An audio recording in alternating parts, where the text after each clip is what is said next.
যে ছেলেটা পরীক্ষাই দিল না তার পাশ করার ব্যাপার, কিন্তু পরীক্ষাই দেয়।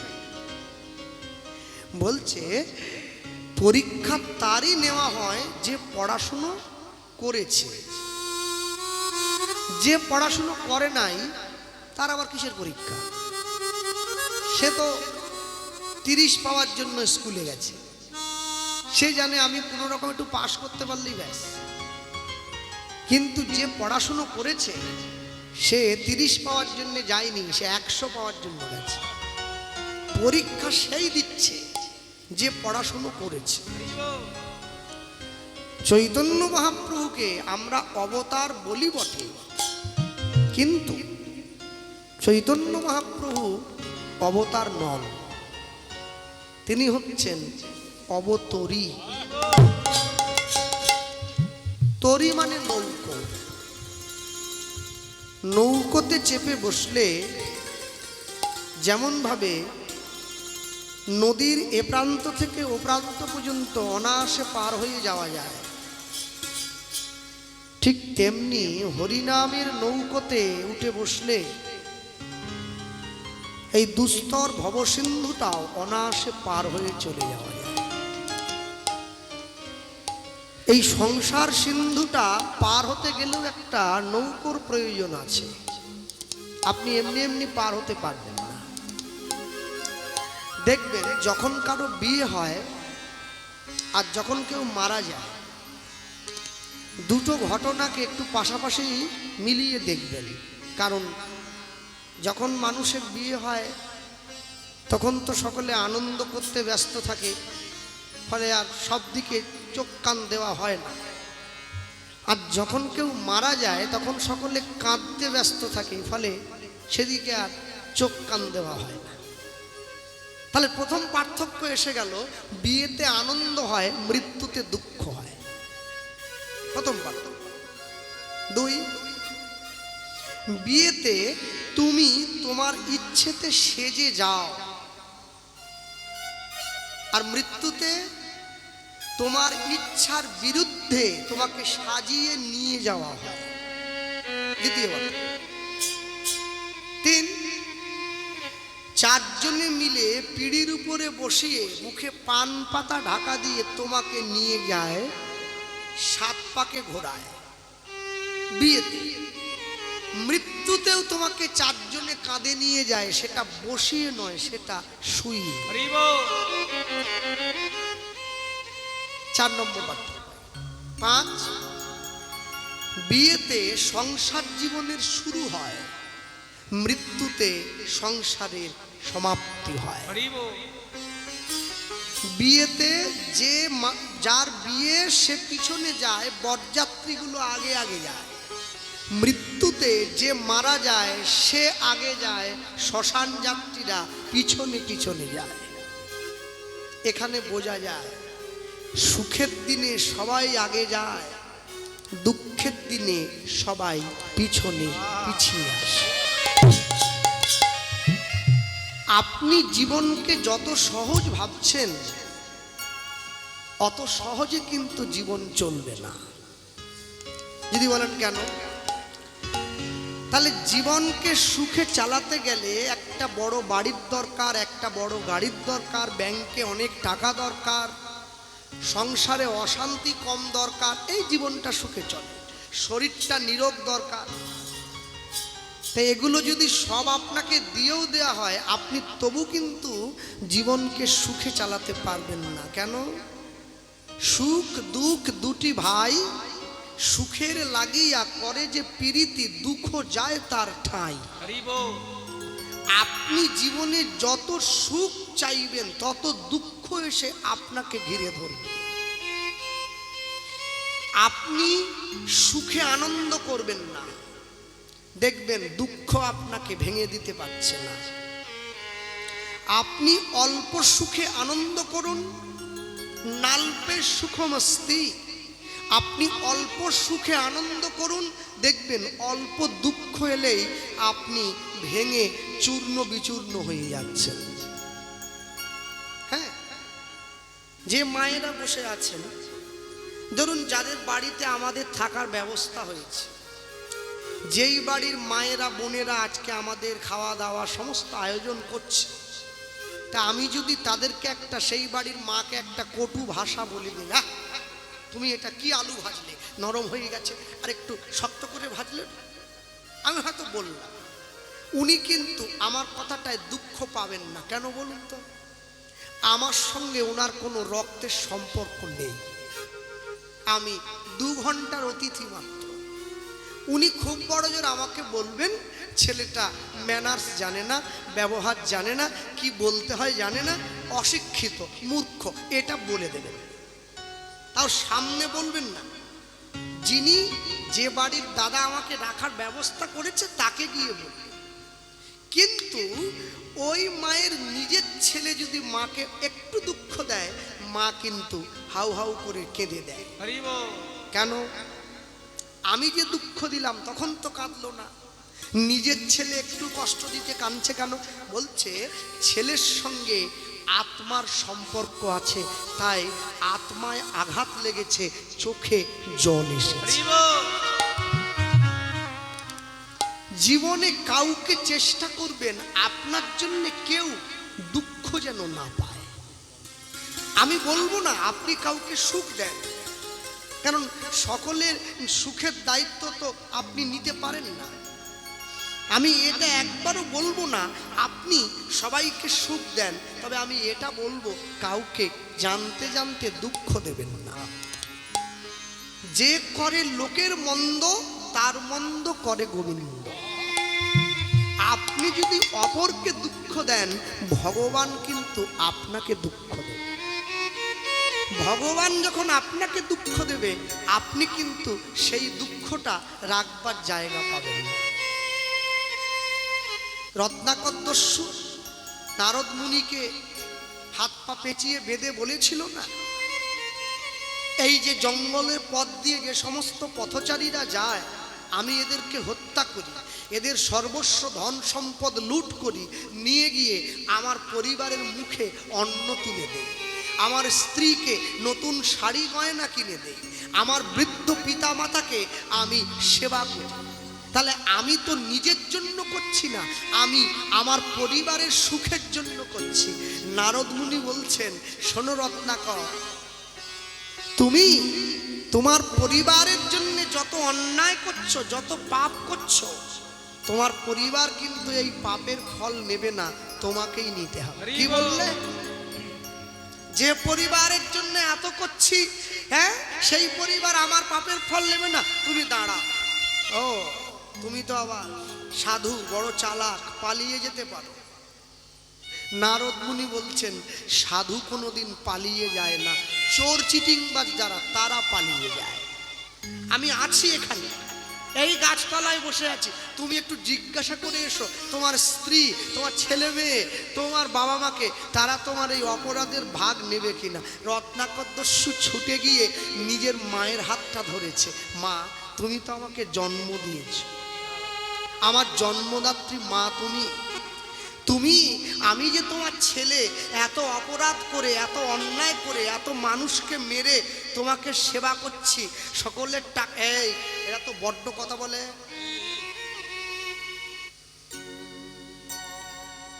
আমি যে সবাইকে মেরে তোমার মুখে অন্ন তুলে দিচ্ছি, ওমা আমার এই জীব হত্যার অপরাধ তুমি কি একটু নেবে?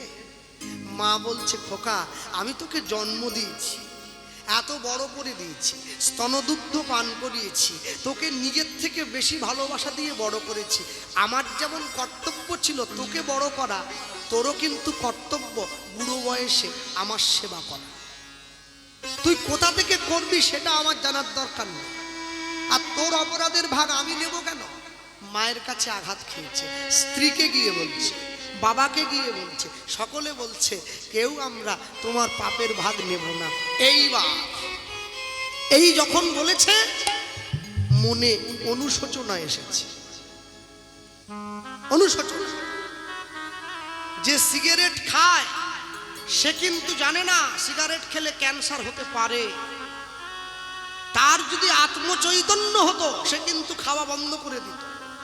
যেদিন তার সত্যি সত্যি ফুসফুসটা নষ্ট হয়ে গেল, ডাক্তারবাবুর কাছে গিয়ে যখন ডাক্তারবাবু বলল আপনার বাঁচার কোনো আশা নেই, আপনি সিগারেটটা বন্ধ করে দিলে জীবনে বেঁচে যেতেন, এইবার তার চোখে জল এসেছে। আজকে জল এসে আর লাভ কি, যা হওয়ার তো হয়েই গেছে।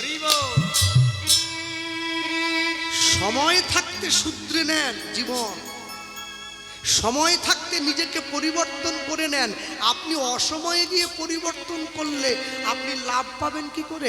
রত্নাকরদস্যু ছুটে এসে নারদ মুনিকে বলছে, সাধু আমার অন্যায় হয়ে গেছে, আমি কি করে এই পাপের থেকে মুক্তি লাভ করব? নারদ বলছেন এখানে বসো, বসতে দিয়েছে, কিচ্ছু করবে না, শুধু রাম উচ্চারণ করো। রাম রাম বলতে বলতে তোমার পাপের নষ্ট হয়ে যাবে, পাপ বিনষ্ট হবে।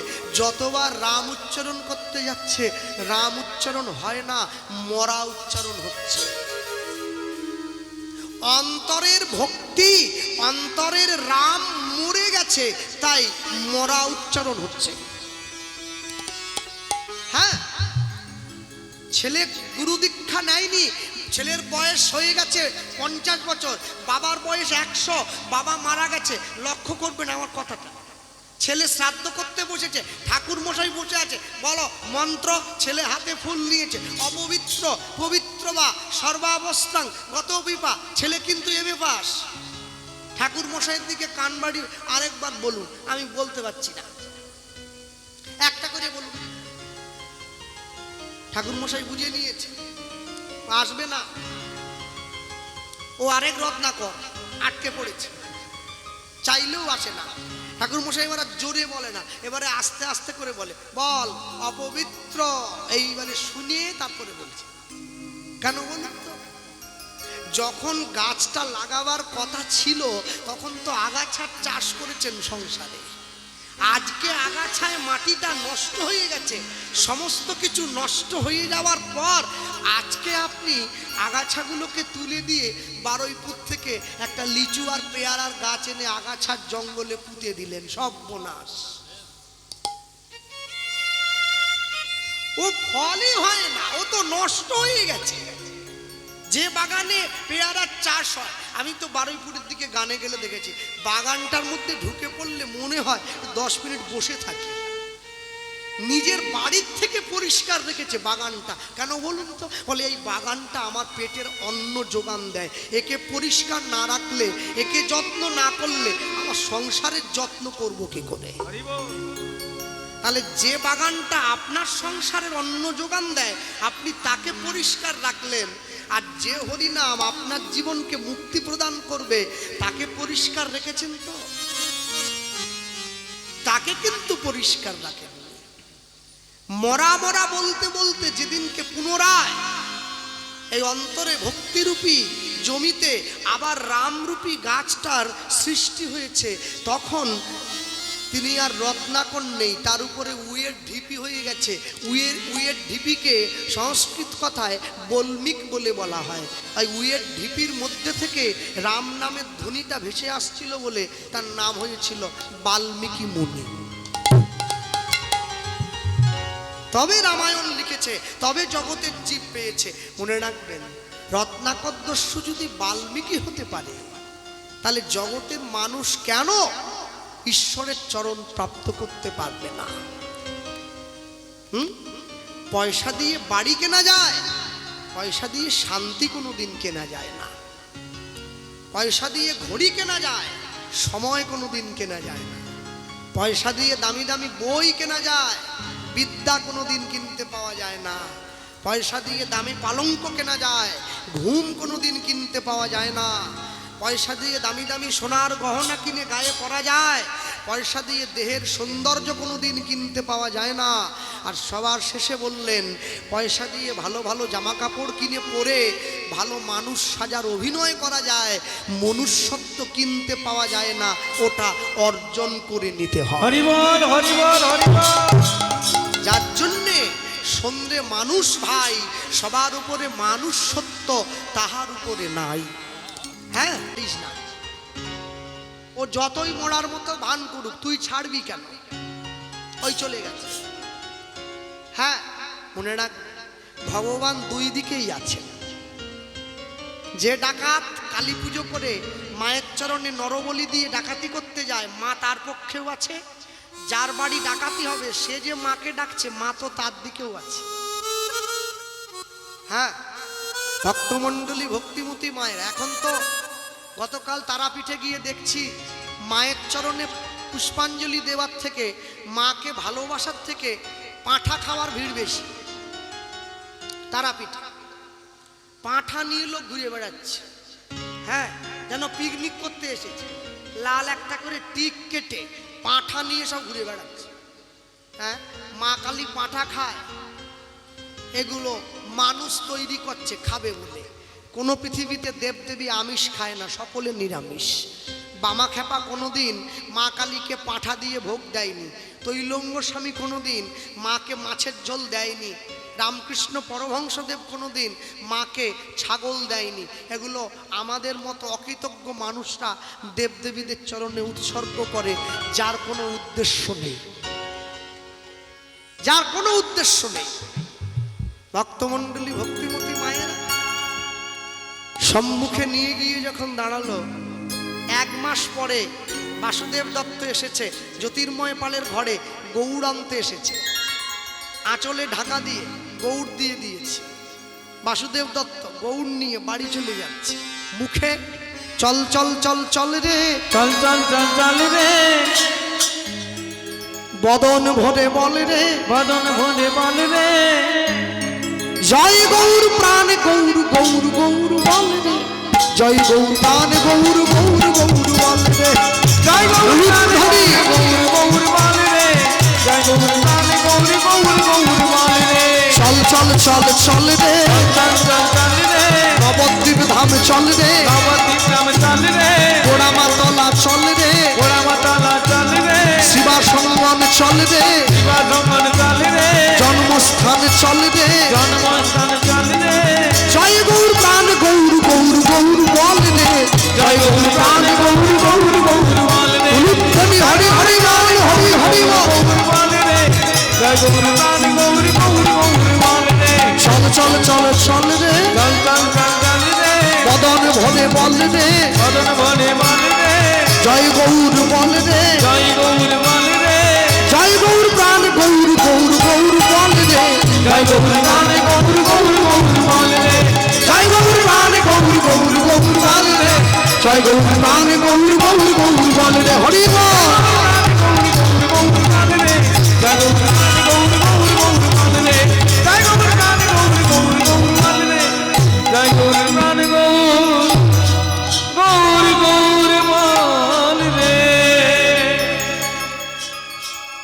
আনতে বলেছিল জ্যান্ত, এনেছে মাটির।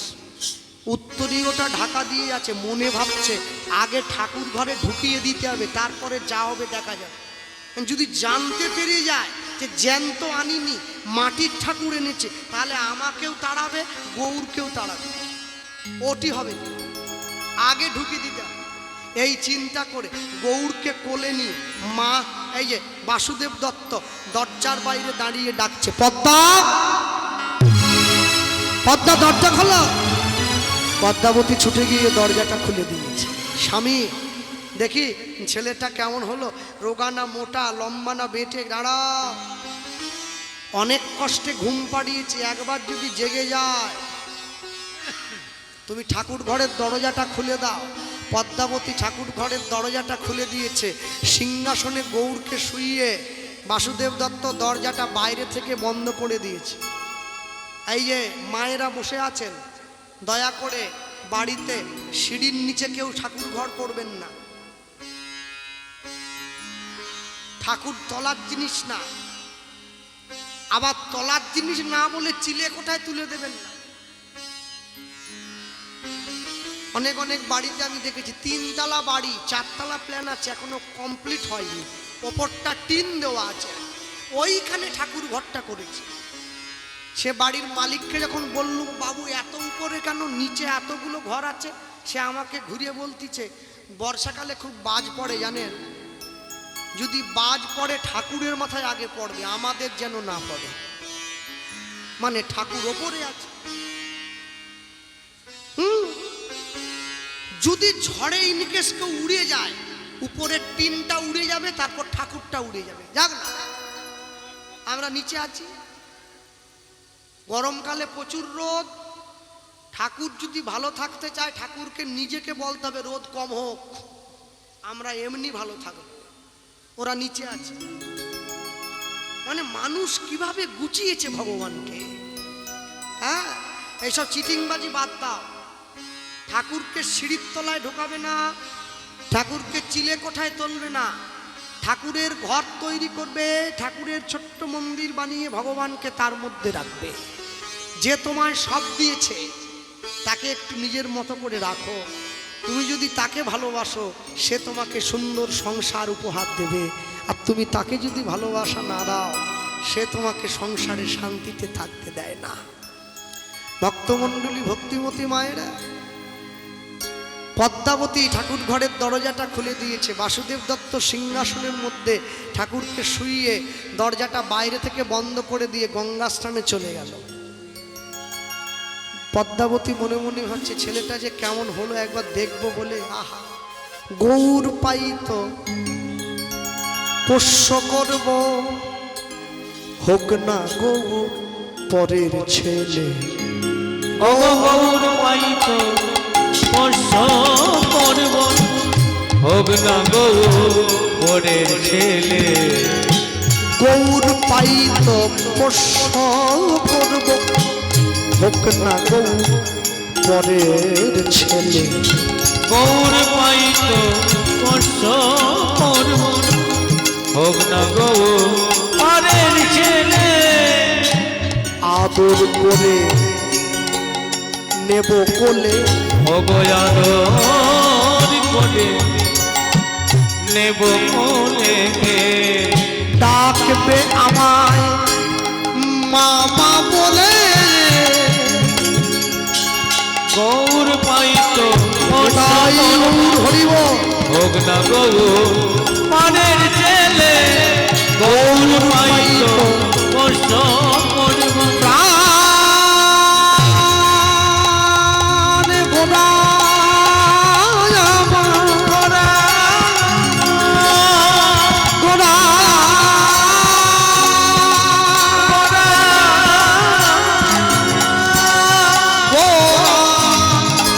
গোড়ায় আমার, গোড়ায়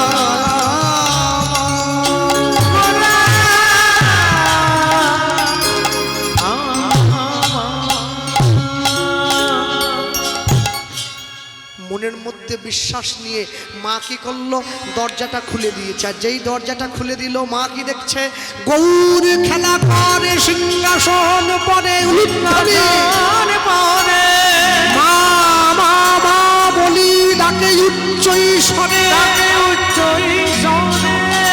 আমায় খেতে দাও জননী, জননী আমায় খেতে দাও জননী, আমায় খেতে দাও জননী।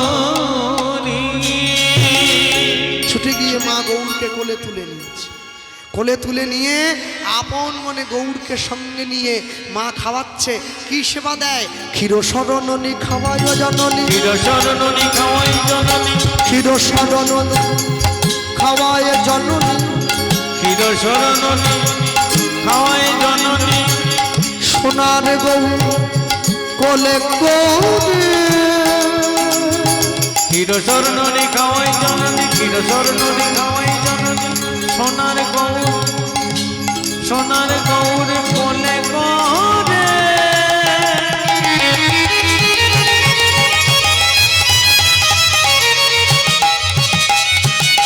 সোনার কোলে কোলে। এবার কাঁদি কাঁদি মাতা বলে ওরে গোরা, এবার কাঁদি কাঁদি মাতা বলে ওরে গোরা। এবার কাঁদি কাঁদি মাতা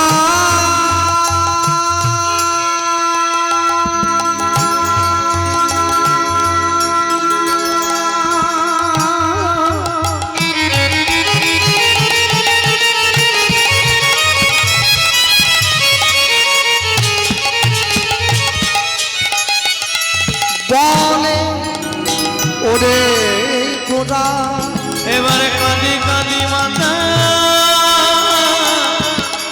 বলে ওরে গোরা করে সর্বহারা আসিলি মায়ের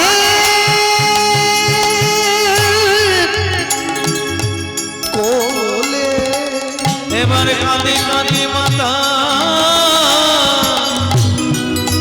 বলে ওরে গোরা ওরে সর্বহারা এলি মায়ে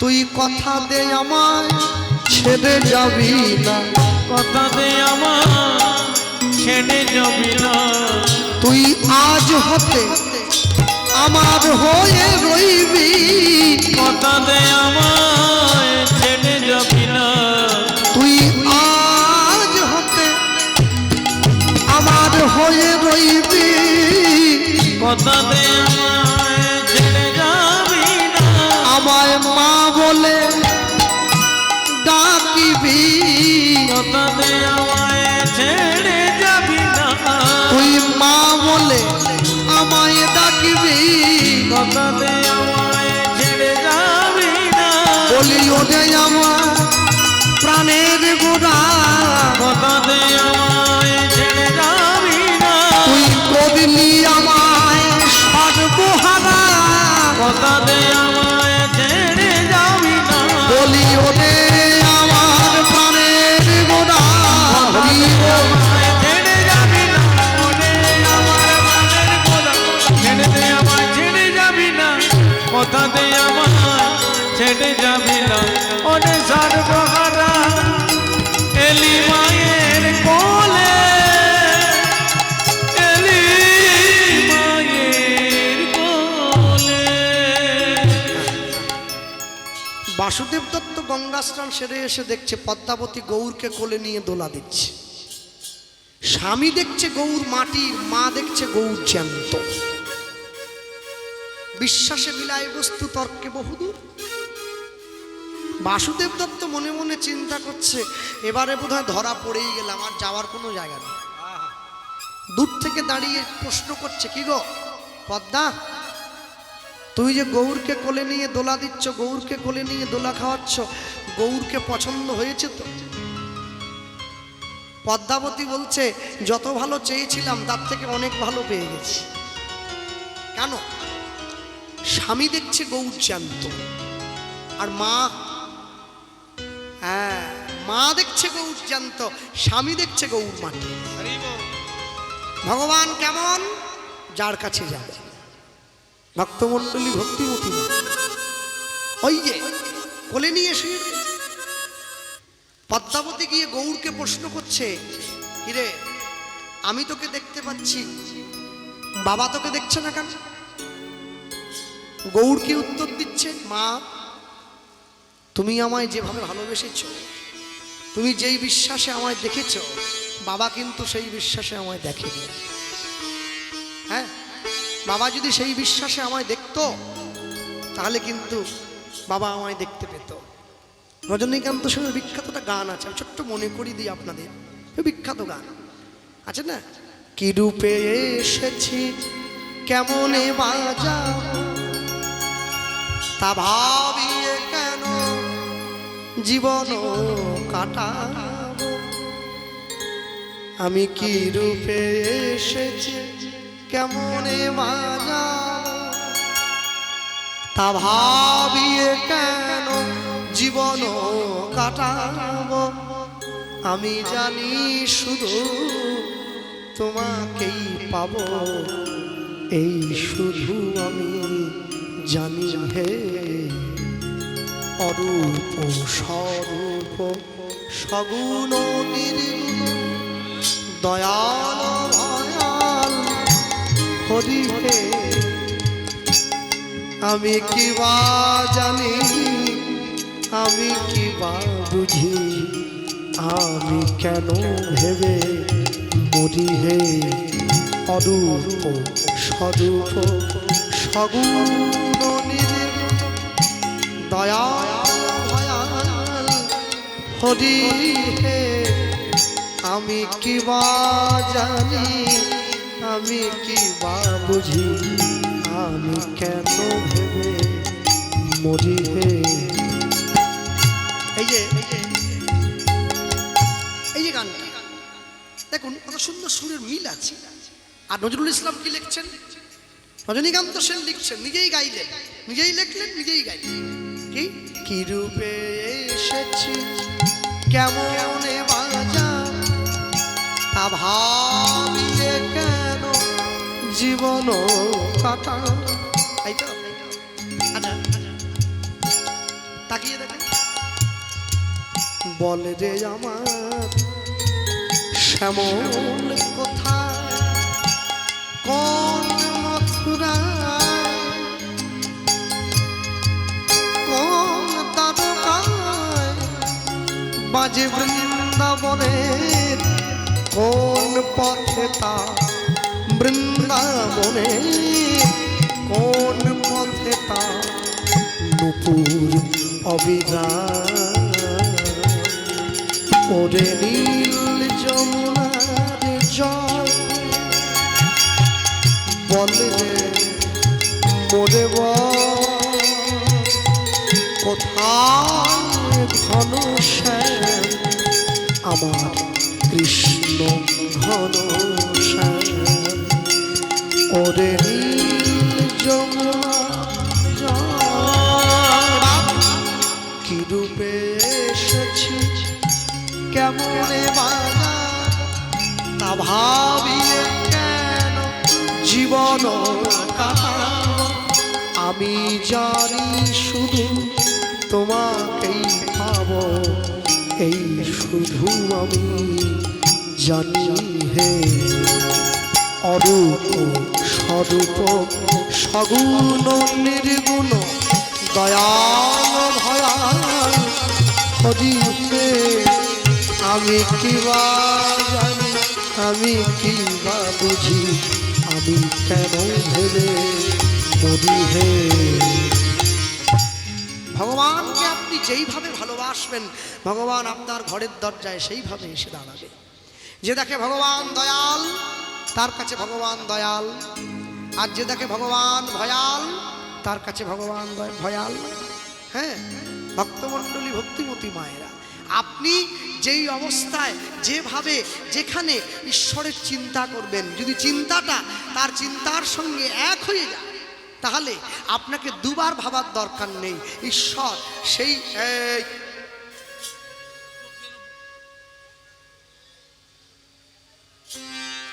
যে স্থানে বসে আপনি ঈশ্বরের চিন্তা করবেন, সেই স্থানেই ঈশ্বরের দর্শন লাভ আপনার হবে। রামকৃষ্ণ পরমহংসদেব এক শিষ্য তাকে প্রশ্ন করেছিল, ঠাকুর আপনি কি ঈশ্বর দর্শন পেয়েছেন? ঠাকুর বলছেন, হ্যাঁ। আচ্ছা, ভগবানকে দর্শন করলে অনুভবটা কেমন হয়? রামকৃষ্ণকে প্রশ্ন করছে, আমার কথায় কেউ দুঃখ পাবেন না, তারা বসে আছেন রাতের অন্ধকারে, মাইকের মাধ্যমে যা প্রচার করে গেলাম খাঁটি কথা। রামকৃষ্ণকে প্রশ্ন করছে, ঈশ্বরকে দর্শন করলে মনে অনুভূতি কেমন তৈরি? এখন রামকৃষ্ণদেব দেখছে যে আমাকে প্রশ্ন করছে ও তো ভক্ত নয়, ও তো ঈশ্বরের সম্বন্ধে কিছু বোঝে না, ও তো আনজন। রামকৃষ্ণদেব চিন্তা করছে ওকে ওর মতো করে উত্তর দিতে হবে। ওকে ঠাকুর প্রশ্ন করছে, হ্যাঁ রে, তুই কোনোদিন স্ত্রী সঙ্গ করেছিস? বলে, হ্যাঁ, নিত্য সঙ্গ করি। আচ্ছা, এমন একটা রাতের কথা বলতো যে রাত্রিতে স্ত্রী সঙ্গ করে তোর অন্তরে পরিপূর্ণ আনন্দ এসেছে? বলে, হ্যাঁ, একদিনকে এসেছিল। কোন দিন? যেদিন আমার নতুন বিয়ে হয়েছে, ফুলশয্যা ঘরে। আনন্দ কিরকম? রামকৃষ্ণ প্রশ্ন করছে। তুই যেদিনকে নতুন স্ত্রী কাছে পেয়ে তার দেহটা তুই জড়সুখ ভোগ করলি, এই আনন্দ কেমন তোর জীবনে অনুভূতি হয়েছিল? ঠাকুর, প্রত্যেকটা লোমকূপের গোড়ায় আমার সুখে ভরে গিয়েছিল। জীবনে মানুষ জন্ম লাভ করে সুখী হয়েছিলাম স্ত্রীকে যেদিন প্রথম কাছে পেলাম। রামকৃষ্ণদেব বলছে, তুই তোর স্ত্রীকে ভোগ করে প্রতিটা লোমকূপের গোড়ায় গোড়ায় যে সুখ ভোগ করিস, আমি আমার ঈশ্বরকে দর্শন করে সেই রোমকূপের গোড়ায় গোড়ায় সেই সুখ ভোগ করি। হরি বল। শিষ্য অবাক হয়ে গেছে, ঠাকুর কি বলছে? হ্যাঁ, ঈশ্বরকে যে দর্শন করেছে এ মহিমা একমাত্র সেই জানে, অন্য কেউ জানে না। মনে রাখবেন, যারা বসে আছেন এই স্থানে প্রত্যেকে আমার পর নয়না গাইবে, তার গানও আপনারা শুনবেন। ও বীরভূম থেকে ছুটে এসেছে, ইলামবাজার, অনেক দূরে ওর বাড়ি। আমি ওই দিকগুলোতে কীর্তনে না গেলে জানতে পারতাম না, অনেক দূরে, অনেক কষ্ট করে এসেছে। আর তাকেও সঙ্গ দেবেন, বসে শুনবেন। মনে রাখবেন, যেদিনটা ভগবানের নাম শুনতে পেলেন, কানে ঢুকলো, জানবেন এটাই জীবনের সুদিন। আর যেদিনটা ঈশ্বরের নাম কানে গেল না, এটা জীবনে দুর্দিন। এর থেকে বড় দুর্দিন জীবনে আর কিছু হয় না। সব সময়ের জন্য যান, ভগবানকে বলবেন। যখন ভগবানের নাম শুনতে আসনে বসবেন, ঈশ্বরকে প্রণাম করে বলবেন, প্রভু তোমার নাম শুনতে বসছি হরিনামের আসনে, এ আমার 14 পুরুষের সৌভাগ্য।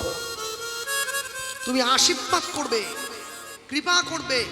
তোমার নামের প্রতিটি কথা, তোমার ধর্মের প্রতিটি কথা যেন আমার অন্তরে, হৃদয় মাঝে একটু একটু করে বসে যায়।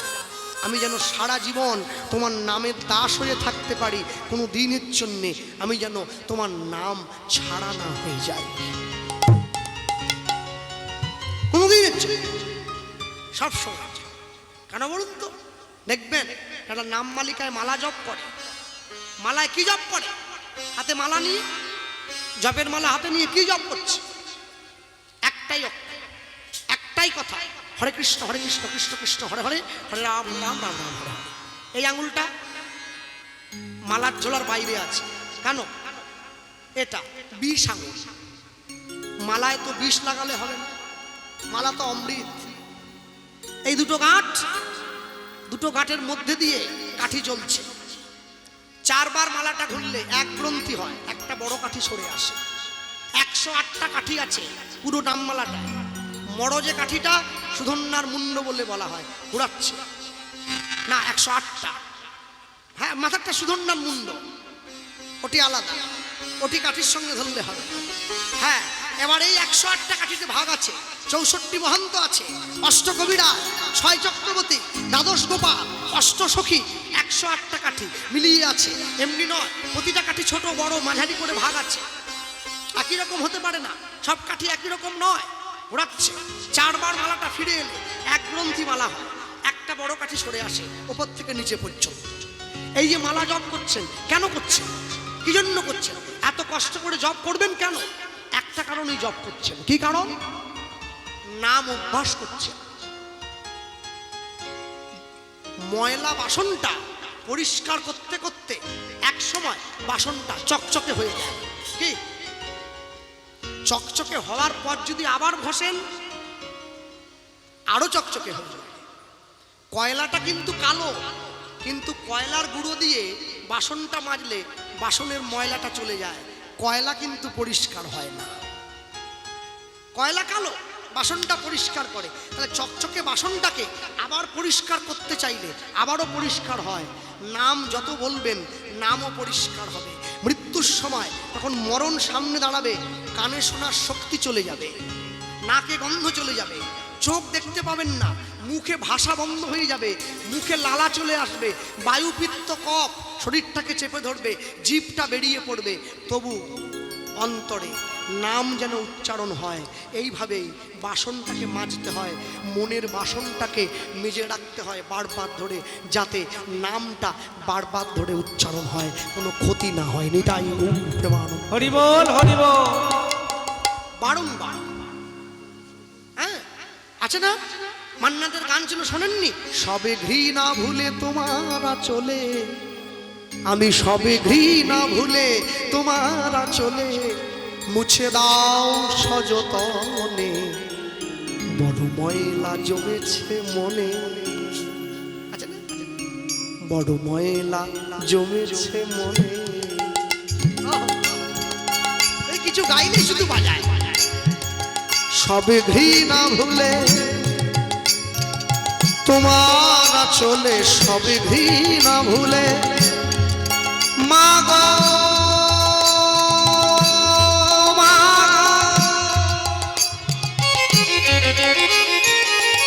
ব্রহ্মময়ী করাল বদনী খড়গ ধারিণী মা জ্ঞান প্রদায়িনী মা মা গো সবে ঘৃণা ভুলে তোমার চলে সবে ঘৃণা ভুলে তোমার চলে মুছে দাও সযতনে বড় ময়লা জমেছে মনে বড় ময়লা জমেছে মনে বড় ময়লা জমেছে মনে সময়ের পথে চলে যেতে যেতে কত ধুলা লাগে নোংরা জগতে সময়ের পথে চলে যেতে যেতে কত ধুলা লাগে নোংরা জগতে ছুঁড়ে ছুঁড়ে ফেলি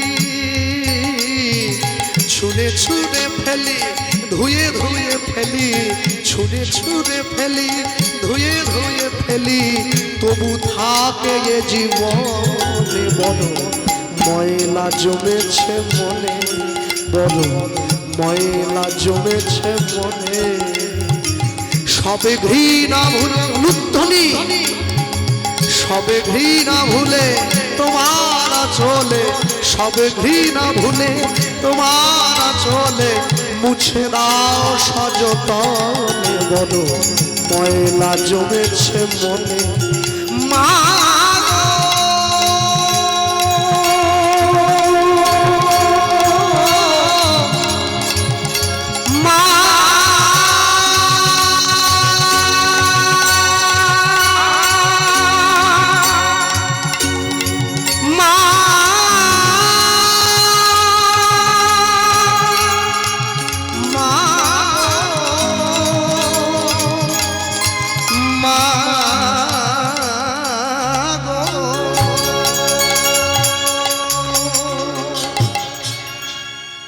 জীবনের যত ময়লা আছে সব মায়ের চরণে দিয়ে দাও সব মাকে দেবে কেন সন্তান যখন ছোট থাকে গায়ে যদি কাদা মাখে মা সেই ধুলো কাদা পরিষ্কার করে সন্তানকে বুকে জড়িয়ে ধরে ভগবান জীব নিত্য নিত্য এই সংসারের কাদা ময়লাগুলো গায়ে মাখবে ভগবান নিজে হাতে পরিষ্কার করে জীবকে বুকে জড়িয়ে ধরবে তবেই তো তিনি ভগবান তবেই তো তিনি ঈশ্বর ভক্তমণ্ডলী মায়েরা বাসুদেব দত্ত যখন নিয়ে প্রশ্ন করেছে আমি দেখতে পাচ্ছি না প্রভু তোমায় পদ্মাবতী বাসুদেব দত্তের কাঁধে হাত দিয়েছে বিশ্বাসের হাত আর যেই কাঁধে হাত দিয়েছে অমনি হাতটা দেওয়া মাত্র বাসুদেব দত্ত দেখতে পাচ্ছে গৌর মায়ের কোলে শুয়ে দোলা খাচ্ছে হ্যাঁ ওই যে আর যখনই দোলা খেলো ওই তাকিয়ে দেখো এবার গোটা গোটা গোটা বলি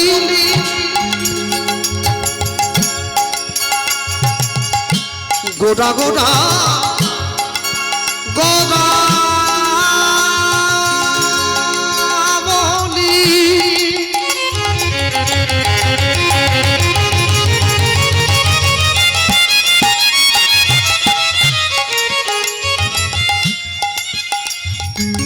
বাসুদেব দত্ত ছুটি চলি যায় ছুটি চলি যায় গৌর পাইয়া ভক্ত আমার এবার গোরা গুণ গায় উলুধ্বনি গৌর পাইয়া ভক্ত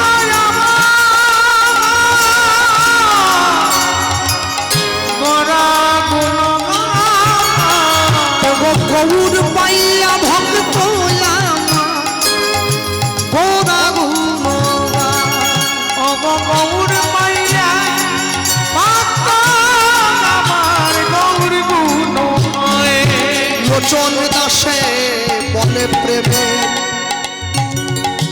বলিহারি যায় লোচন দাসী বলে প্রেমে বলিহারি যায় বলি এই মতো গৌর প্রেম কভু দেখি নাই হরি গৌর প্রেমে কভু দেখি নাই আমি এই গৌর প্রেম কভু দেখি না। অগয়াই মত গৌর প্রেম কবু দেখি নাই। আমি এক মুখে বলতে নারী, এক মুখে বলতে নারী, আমার নিতাই গৌরের লীলা মাধুরী। আমি এক মুখে বলতে নারী, বলি চাই রে প্রেমের বলিহারি, আমি এক মুখে বলিতে নারী, বলি প্রেমানন্দে কহ হরি হরি।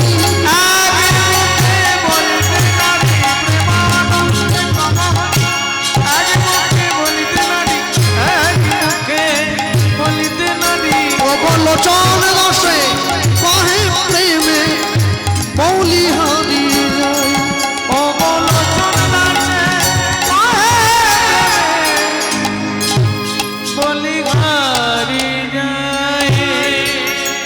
দৈববাণী করল। শোনো বাসুদেব দত্ত, শোনো পদ্মাবতী, এই বিগ্রহ কোলে নিয়ে বাংলার মাটি প্রচার করো। আগত কলিযুগের মাটিতে আমি এইভাবে আগত সমাজ ব্যবস্থায় আমি মানুষের দরজায় দাঁড়িয়ে সেবা গ্রহণ করব। যে আমায় যেভাবে ডাকবে তার কাছে সেইভাবে গিয়ে দাঁড়াবো। যে দেখবে আমি জ্যান্ত তার কাছে আমি জ্যান্ত, যে দেখবে আমি মাটি তার কাছে আমি মাটি। লীলামাধুর্য বিশ্রাম হবে। এইবার পরবর্তী সম্প্রদায়কে দাদা নিয়ে এসো। আস্তে আস্তে করে গিয়ে পরবর্তী সম্প্রদায় আমরা বলতেই পারি নিত্যানন্দ গৌর হরি মিলন মাধুরী হেরিয়া আপন ঘরে। নিত্যানন্দ গৌর হরি উলুধ্বনি মিলন মাধুরী হেরিয়া আপন ঘরে। নিত্যানন্দ গৌর হরি মিলন মাধুরী হেরিয়া আপন ঘরে। নিত্যানন্দ গৌর হরি মিলন মাধুরী হেরিয়া আপন ঘরে। আচার্য নন্দন আনন্দে মগন, অদ্বৈত আচার্য নন্দন আনন্দে মগন। অদ্বৈত আচার্য নন্দন আনন্দে মগন। আচার্য নন্দন আনন্দে মগন। অদ্বৈত আচার্য নন্দন আনন্দে মগন। যুগল মূরতি হারে হেরিয়া আপন ঘরে। নিত্যানন্দ হরি মিলন মাধুরী হেরিয়া আপন ঘরে। নিত্যানন্দ হরি মিলন মাধুরী হেরিয়া আপন ঘরে। নিতাই ধবল গিরি গৌর কাঁচা সোনা গারো গারো আলিঙ্গন। নিতাই ধবল গিরি গৌর কাঁচা সোনা একটু দাঁড়িয়ে গারো গারো আলিঙ্গন। দাস মহানামব্রত অশ্রু বিগলিত ধুলায় গদা কবি যায় রে। দাস মহানামব্রত অশ্রু বিগলিত ধুলায় গদা কবি যায় গো। নিতাই গৌর হরি বল, নিতাই গৌর হরি বল, হরি হরি বল নিতাই গৌর হরি বল, নিতাই গৌর হরি বল, নিতাই গৌর হরি বল, হরি হরি বল নিতাই গৌর হরি বল, হরি বল হরি বল গৌর হরি বল, হরি হরি হরি